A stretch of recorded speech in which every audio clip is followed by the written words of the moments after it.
يستنكف المسيح أن يكون عبدا لله ولا الملائكة المقربون ومن يستنكف عن عبادته ويستكبر فسيحشرهم إليه جميعا. مسیح اس بات سے عار نہیں رکھتے کہ اللہ کے بندے ہوں، اور نہ مقرب فرشتے عار رکھتے ہیں، اور جو شخص اللہ کا بندہ ہونے کو موجب عار سمجھے اور سرکشی کرے تو اللہ سب کو اپنے پاس جمع کر لے گا. فَأَمَّا الَّذِينَ آمَنُوا وَعَمِلُوا الصَّالِحَاتِ فَيُوَفِّيهِمْ أُجُورَهُمْ وَيَزِيدُهُمْ مِنْ فَضْلِهِ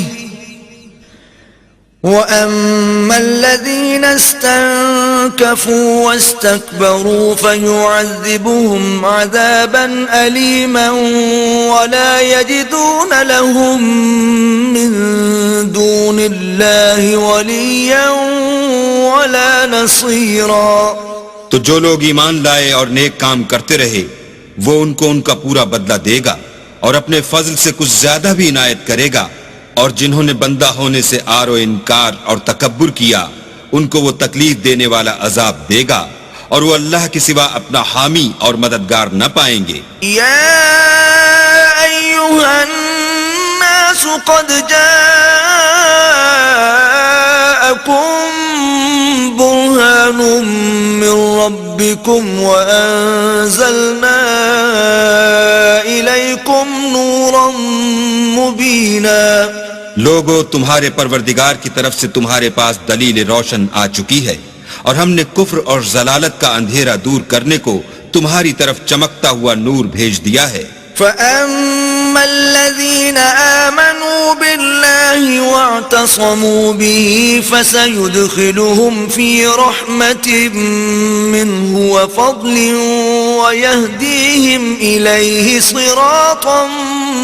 مُسْتَقِيمًا. پس جو لوگ اللہ پر ایمان لائے اور اس کے دین کی رسی کو مضبوط پکڑے رہے ان کو وہ اپنی رحمت اور فضل کی بہشتوں میں داخل کرے گا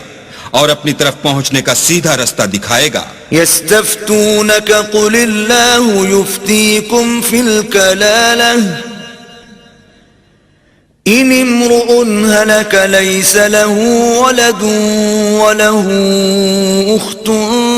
فلها نصف ما ترك وهو يرثها إن لم يكن لها ولد فإن كانت اثنتين فلهما الثلثان مما ترك وإن كانوا إخوة رجالا ونساء فللذكر مثل حظ الأنثيين يبين الله لكم أن تضلوا والله بكل شيء عليم. اے پیغمبر، لوگ تم سے کلالہ کے بارے میں حکم خدا دریافت کرتے ہیں. کہہ دو کہ خدا کلالہ کے بارے میں یہ حکم دیتا ہے کہ اگر کوئی ایسا مرد مر جائے جس کے اولاد نہ ہو اور نہ ماں باپ اور اس کے بہن ہو تو اس کو بھائی کے ترکے میں سے آدھا حصہ ملے گا، اور اگر بہن مر جائے اور اس کے اولاد نہ ہو تو اس کے تمام مال کا وارث بھائی ہوگا، اور اگر مرنے والے بھائی کی دو بہنیں ہوں تو دونوں کو بھائی کے ترکے میں سے 2/3، اور اگر بھائی اور بہن یعنی مرد اور عورتیں ملے جلے وارث ہوں تو مرد کا حصہ 2 عورتوں کے حصے کے برابر ہے. یہ احکام اللہ تم سے اس لیے بیان فرماتا ہے کہ بھٹکتے نہ پھرو،